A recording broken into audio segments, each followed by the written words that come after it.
Cool, go. Okay, so here we have the sequence control buttons and their display, and at the moment no sequence is selected, but we can see where the count is and we can control the tempo,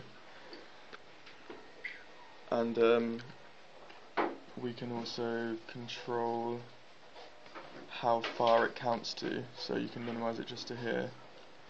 How many steps? How many steps there are. So let's make that full. Oh no, that's 2. So we can make the sequence. Same thing as And this will just control one solenoid right now. for this, you mean? Yeah. Yeah. Reading. No, I mean.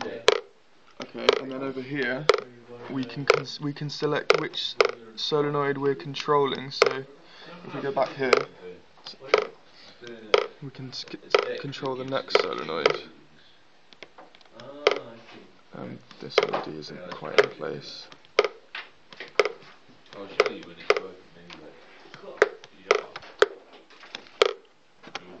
And we can continue doing that with all the solenoids. But we also have a random clear all function here. This one would clear the current sequence we've selected, and then here we've got a randomize all function which will randomize all the sequences. So let's set that one. You're actually going to use it. That's why you really needed it to be not machine generated. And then we can transfer.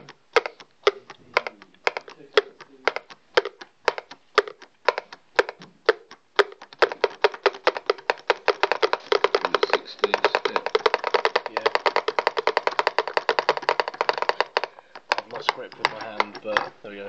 Okay. That'll do. Hey. They're quite quick.